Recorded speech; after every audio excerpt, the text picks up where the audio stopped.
What's going on, Who Dat Nation? Game day is almost here. In today's video, we're going to be going through my Week 1 preview, players to watch, keys to victory. We're going to help you get to know your opponent in the Arizona Cardinals a little bit more because at the end of the day, Week 1 football, it's almost here, and we need to get excited. So Saints fans, I encourage you, like the video, subscribe to the channel, and if you are a crazy Saints fan, this is the place to be, and I want to encourage you to join our family. Now, with the preview for the New Orleans Saints, I just kind of want to quickly help you get informed and updated on what's going on with the team because in my personal opinion, I just can't assume that you've checked in with every single move and every single update that's happened. So I'm just going to kind of give you the generic what to expect, what's going on with these teams, and then we'll get into the keys to victory and all that good stuff. So for the New Orleans Saints, they have a brand new coaching staff this year. Kellen Moore will be the first time he is an head coach. He's been an offensive coordinator for multiple different squads. Most recently won a Super Bowl with the Philadelphia Eagles as their play caller. He brings in Brandon Staley and Doug Nussmeier as his offensive and defensive coordinators. And for the quarterback position, the Spencer Rattler versus Tyler Shuck QB battle is one that literally ended just a couple of weeks ago, or about a week ago. And for that QB battle, it was the final decision to be the starting quarterback in the National Football League. Spencer Rattler will be QB1. Tyler Shuck will wait and develop. The New Orleans Saints, for what it's worth, you might be sitting here and saying, they're terrible last year, so they're going to be terrible this year. Not so fast. The Saints have 24 new players on their Week 1 roster this year that were not on the roster last year. So 29 of the players were not on the roster in 2025 that were on the roster in 2024. So completely new team, new coaching staff, a lot of turnover in New Orleans. And did you know, fun fact, the Saints are fighting for a streak. They're trying to keep something fun alive this week. Saints right now have the longest active win streak in the National Football League for Week 1 victories. 6 consecutive Week 1 wins for the black and gold. Let's see if they can make that 7. The Arizona Cardinals, in case you guys don't know much about them, Jonathan Gannon, he is the head coach. He has an offense that's led by Kyler Murray, somebody who I personally own, and I've already, beat him multiple times. It is what it is. You guys know if you've been watching the show for a long time. Trey McBride, though, Marvin Harrison Jr., those guys are very, very impressive football players. Trey McBride, without a doubt, one of the better tight ends in the National Football League. Marvin Harrison Jr., a very, very exciting young wide receiver, has all the ability in the world, can make an impact similar to a Justin Jefferson or a Jamar Chase for the Arizona Cardinals. In the defense, though, they have 5 new starters on the defensive side of the football. 4 of those are in the front 7. So we got you a kind of quick little synopsis of both of these players. I want to ask you the question, who you got? Saints versus Cardinals. Type S for Saints, type C for Cardinals. Get down in the comment section, share your thoughts. I want to hear from the smartest fan base in all of sports. Now, with this Week 1 matchup, the Arizona Cardinals are favored by 6.5 points. The Saints are the home team, so right now for Arizona, I think 6.5 points to be the favorite is just a lot. Lopez, am I crazy for that? It feels very, very high. Like, I understand that the New Orleans Saints may not be this team that jumps off the page at you, and you look at the roster, you look at the stats, you look at the team, you're like, oh my God, this squad is amazing. Like, I understand that that's not the case necessarily, but 6.5 points just feels very, very rich. And, like, I'm going to be totally honest with you. I don't really get the hype around the Arizona Cardinals. I'm not saying they're a terrible football team, but to sit here and pretend like they're 6.5 points better than the New Orleans Saints, I think is a little bit ridiculous. Maybe the Cardinals still win this game, but 6.5 just feels high. And it feels very, very high, especially considering I own the quarterback and the franchise quarterback of the Arizona Cardinals. If this is your first season tuned into the awesome channel that is Saints Now by Chat Sports, I will go ahead and tell you, if this is not your first time tuning in, it's a reminder. I got a pick 6 off of Kyler Murray when I was in high school. Do you see me? This husky white kid got a pick 6 off the Heisman winner and first overall pick. So you should be able to handle it. You need to be able to do this. And for what it's worth, Mickey Loomis, Kellen Moore, if you need something, my phone's on me. I'm listening. I'm taking calls. If you need help on the defense, I know how to absolutely eat this guy's dinner and make sure that he doesn't do anything on your team. My indoor flag football team absolutely smoked his indoor flag football team. I got a pick six.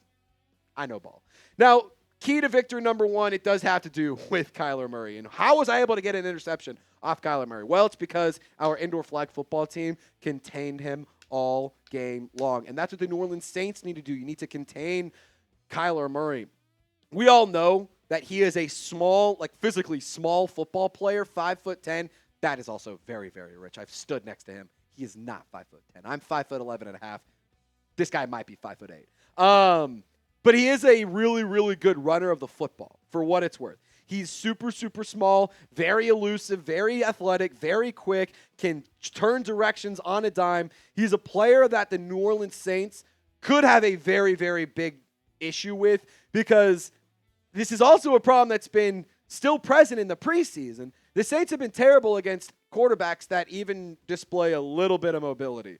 So for a player who has almost 4,000 passing yards last year, 21 touchdowns, 11 interceptions, but also added 572 yards on the ground and 5 touchdowns, you're going to need to find a way to contain him. You got to get to the quarterback. You got to turn those pressures into production, and you can't let him get downfield and beat you, because he is fast. He will catch you. Not me, because I will get a big six off him again. But he will catch up, and he will burn you deep. Just going to go ahead and say that. Now, for key number 2, you have to stop their offense, and pretty much their entire offense. Like, I would go ahead and throw James Conner into this mix as well, but the 2 guys you really got to stop, the 3 main ones, Kyler Murray, Trey McBride, Marvin Harrison Jr. So with Trey McBride and Marvin Harrison Jr., I said it earlier, these 2 players are exceptional at their positions. Trey McBride, last season, over 1,100 yards, over 100 catches, 2 touchdowns, and 10.4 yards per grab.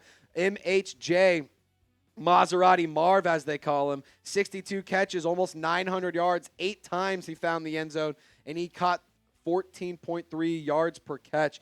Like, I will say, I'm going to lean a lot on the linebacker position and the cornerbacks and defensive backs, because they do have a lot of quality experience. I know that the cornerback room doesn't have a ton. Like, when you think about the CBs, you have Isaac Yiadom, Alontae Taylor, Kool-Aid McKinstry, Quincy Riley, Rajon Wright, and Ugo Amadi. Those are your starting 6 cornerbacks. But in the linebacker room, Demario Davis has seen more football than most people in the National Football League, and he's still playing at a significantly high level. Pete Werner also has seen a lot of football, playing at a really, really good level. Danny Stutzman has played in the Big 12. He's played in the SEC. He's been able to go up against some of the best that college football has to offer. I have confidence in him. Isaiah Stallbird, I have confidence in him. He's been really, really good throughout the preseason and throughout training camp. Jalen Ford, I think that these are guys not that just can contribute on the field defensively, but also in special teams as well. And we haven't even talked about the safeties. Julian Blackmon and Justin Reed is a really nice duo. And it's a massive upgrade over Will Harris and Tyrann Mathieu from last year. So I really do like the experience that the linebackers and defensive backs currently have. And I think that those parts of the defense specifically are going to be what helps win this football game if the New Orleans Saints do walk out victorious. Got a lot more to discuss here on today's video, more keys to victory, players to watch, and we're going to talk a little bit about some injury updates. But really quickly, we would not be able to do today's video if it weren't for our awesome friends over at Chubby's. Are you ready for some football? If you're not, Chubby's is here to help you out with their NFL collection. Whether you're tailgating, grilling, or riding the highs and lows of Saints game day from your couch, Chubby's has the officially licensed NFL gear to keep you looking like the ultimate fanatic. For a limited time, you can use our exclusive code CHATSPORTS for $10 off at chubbyshorts.com/chatsports, and that does include the NFL collection. With bold designs featuring your favorite NFL teams, Chubby's game day gear isn't just comfortable, it's a statement. You can rep your team's logo in wildly comfortable polos, wave-making swim trunks, and gym-ready mesh shorts. Yeah, you heard that right. Swim trunks with your favorite NFL team's logo on them, you got to go and get yourself a pair. And fellas, I'll tell you what, your lady friends will not be able to keep her hands off of you. It's called Chubby's for a reason. It's going to give her a chubby because she's going to like how good you look in this gear. Go ahead and get yourself this swag. chubbyshorts.com/chatsports and get $10 off. I made the link easy for you to find. It's clickable in the comments and description of this show. If you're not a jersey guy, this is an elite alternative. And if you are a jersey fanatic, something tells me you will love the NFL collection by Chubby Shorts. For a limited time, our friends at Chubby's are giving listeners to Saints Now by Chat Sports $10 off with the promo code CHATSPORTS at chubbyshorts.com/chatsports. That's $10 off with the promo code CHATSPORTS, and that does include the NFL collection. Support our show and tell them that we sent you. Click the link in the comments and description of today's video. Now, key to victory number three. I'm going to say you got to win in the trenches. And not only do you need to win in the trenches on the offensive side of the football, but the defensive side of the football. I think that this is just an overarching theme, win in the trenches. When it comes to the offensive line, they will have a pretty tough matchup. The Cardinals do have an interesting defensive line, including players like Calais Campbell, Josh Sweat, Dalvin Tomlinson, Baron Browning, Zaven Collins, Darius Robinson, the second-year player out of Mizzou. He's looking to have a breakout season after a quiet start to his career. Walter Nolan, defensive tackle out of Ole Miss. He was the first-round pick for the Arizona Cardinals this year. So if Trevor Penning can't go, you should expect to see Dylan Radins fill in, as Trevor Penning was listed as a DNP on Wednesday's injury report. If there's any updates, we'll make sure we let you know on the channel. But in terms of the starters, it should be Kelvin Banks, Penning, or Dylan Radins, Eric McCoy, Cesar Ruiz, and Tyler Sefwanga, with Asim Richards being your swing tackle, Torricelli Simpkins, Luke Fortner, Xavier Truss offering some depth as well. But the defensive line, I think this is an area where the New Orleans Saints could definitely feast. For what it's worth, the Saints' official depth chart has the edge rusher position listed as Chase Young or Carl Granderson, opposite of Cam Jordan. But Devon Godshaw as your nose tackle, Brian Brzee rushing the passer as well. I'm really excited about this defensive line rotation. Reminder, it's going to be in a 5-man front, a 3-4 base scheme. But for the sake of what the Saints defensive line depth chart looks like, that right there, what we just showed you, was what's on the website, what they posted, what they released out there. So for the trenches, you got to find a way to win offensively. Do not let them get a push. Create some yardage downfield before there's contact. And if you're the defensive line, get back there, cause some problems, and get after Kyler Murray. Now, the other big thing, in my opinion, for the New Orleans Saints, if they want to win, they got to do is get the ball to your playmakers. And some of this comes down to the playmakers getting open. Most of this comes down to Kellen Moore as the play caller, scheming up plays and opportunities to give the playmakers chances to do big things. But it also comes down to the quarterback as well in giving your playmakers the ball and feeding them the rock. With Spencer Rattler, he was not super duper impressive in his rookie campaign, didn't win a single game, but you do have to take into consideration the context. Offensive line decimated by injuries. Wide receivers decimated by injuries. Head coach getting fired midway through the season. Like, there were a lot of factors that Spencer Rattler had to work through. But if the New Orleans Saints offense wants to find success, Spencer Rattler is going to need to be more confident and show more poise than he did last year and even in the preseason, and feed the rock to some of these playmakers. Now, with the top playmakers, there's a ton of them that you could list here, but the top 4. Alvin Kamara, Chris Olave, Rashid Shaheed. And I know a lot of y'all are going to get really mad at me for including Juwan Johnson on this list. I can already see the Twitter people saying, wow, Juwan Johnson on this list of top playmakers? This guy, Trizzy Trace, doesn't know ball. He's stupid. Yeah, well, you're the one on Twitter talking all that mess, not knowing ball. So with Alvin Kamara, he's going to be your leading running back. Chris Olave, Rashid Shaheed, 2 exceptional deep threats and exceptional wide receivers. But Juwan Johnson will be heavily involved in the Saints offense. Kellen Moore has leaned on the tight end position throughout all of his stops as a play caller, so I expect him to be one of the top playmakers for the black and gold. And I'll say this about the Cardinals secondary. It is a really nice group.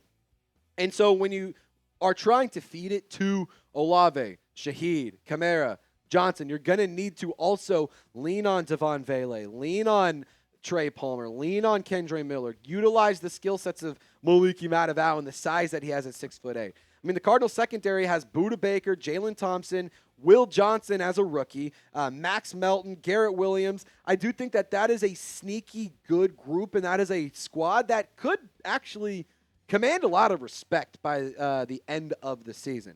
Now, coming up, I'm going to give you 10 players to watch in Week 1 for the New Orleans Saints, but I have to remind you to subscribe to the channel. We've been giving you guys content all throughout the season. We've been giving you guys content all throughout the preseason, all throughout training camp, draft, free agency. All of that is done. All of that is over. It's time to see if it all paid off. Saints vs. Cardinals, live watch party, Week 1. Lopez, can you really quickly show them the broadcast map? Because if you do not live in Louisiana or Arizona, this is going to be very, very difficult for you to find. You can see here the broadcast map. What you see in yellow is where the Saints game is going to be televised on national TV.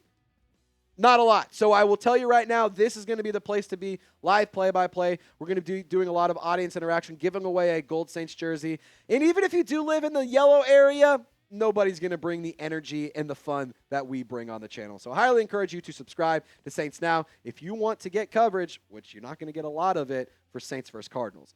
Now, players to watch, just going to kind of rapid fire through these guys. Kool-Aid McKinstry. He's a cornerback that I think the New Orleans Saints definitely need. In order to find success on the defensive side of the football. He needs to step up. He says that he's feeling better. He says that just as a football player, as a human being, everything about him feels faster, feels better. He feels more confident. So I love to hear that, but I want to see it happen on game day. The offensive line, we talked about the importance of the trenches. I can't point to one guy. Whether it's Trevor Penning or Dylan Radin starting out left guard, I don't care. Figure it the F out. Tele Sefuaga and Kelvin Bakes Jr., those are your two tackles. I want to see them dominate. They were so good in the preseason. Tele Sefuaga was so good in his rookie campaign. Let's keep after it. Chase Young, another player to watch. For what it's worth, he is dealing with a calf injury. It's not considered anything serious. It's labeled as calf tightness. But I expect him to be a massive force on the Saints pass rush.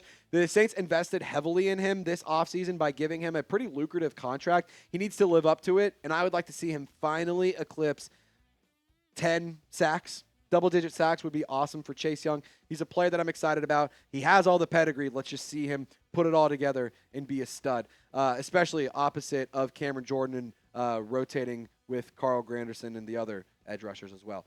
Chris Olave, Rashid Shaheed. Obviously, you need to see them have big games. My eyes are peeled on both of these players. With the offense, obviously, you're going to lean heavily on Alvin Kamara in the running game. But if Spencer Rattler can show that he has clear trust and he has a clear chemistry and connection with Chris Olave and Rashid Shaheed, then I do think that there could be some really exciting moments for all three of those players, I should say. Chris Olave, Rashid Shaheed, I want to see them both do something big. Give me both a highlight each. One touchdown each would be absolutely electric. Come on, it would be fun. But Chris Olave, Rashid Shaheed, get creative with their usage. Get creative with how you scheme the plays up because they are special football players. Alontae Taylor, good news around him. He is progressing back. He is working his ass off, according to Saints coaching staff, to get back out on the field. Being available for Week 1 is what's very, very important. He did return to practice on Wednesday. He was listed as a limited participant on the initial injury report. So for Alontae Taylor, would love to see him be back out on the field. He's going to be playing in that star role in Brandon Staley's defense, similar to what Jalen Ramsey did on the Rams. Not saying that's what's going to be. I'm just saying the usage and the role will be similar. More players to watch, 5 players. Juwan Johnson, got to have a big game. Got to live up to that 3-year, $30.75 million contract. I'm not saying he needs to have a career game in Week 1, but I am saying he needs to start a consistent campaign in Week 1, though. Start good, stay good, end good. Be a complete tight end for a complete season. That's my request. The linebackers, Demario Davis, Pete Werner, going to be leaning on them a lot to make a lot of plays, but Danny Stutzman, Jalen Ford, Isaiah Stalvert, those guys will be rotated in, and you'll also see them contribute on special teams as well. Really excited for Danny Stutzman. Might have a surprise for you guys with the facial hair. Get ready for war, ladies and gentlemen. Devon Vele, 6'5", 210-pound wide receiver. He is the player that the New Orleans Saints need to pop off. He is a possession receiver, very successful when it comes to the jump ball and to those contested catches, really effective in that regard. Kendre Miller, I think that he has a really interesting role for the New Orleans Saints this year. Excited to see him finally put together a good year. I want him to be available all season long. Really, really eager to see him in week 1. I think that he's a very fun football player when he's available. And Davon Godchaux, the nose tackle the Saints traded for with the New England Patriots, fun fact, 2026 7th-round pick to the Patriots. Saints get nose tackle Davon Godchaux. There's a lot of praise coming from Saints media, Nick Underhill, Aaron Summers, John Hendricks, Mike Triplett, Catherine Terrell, Ross Jackson, a lot of people giving a lot of praise. Jeff Nowak to Davon Godchaux, saying how strong he is, how effective he is, how impactful he's going to be on the defensive line. Really, really, really eager to see him back in Louisiana. Now get in the comment section, predict the score for me. You see the question marks? I want you to fill in those blanks. I got the New Orleans Saints winning 20-14, but I want to hear what you think will happen on game day. Appreciate you guys for rocking and rolling with us. A little bit longer of a video, but it's week 1. Can't blame me for getting excited to talk about football. So be sure to subscribe, turn on your notifications. We will be live for Saints vs. Cardinals, week 1, September 7th, 1 hour before kickoff at 11 a.m. Central Time. I hope to see you there. Y'all stay golden. It's game week.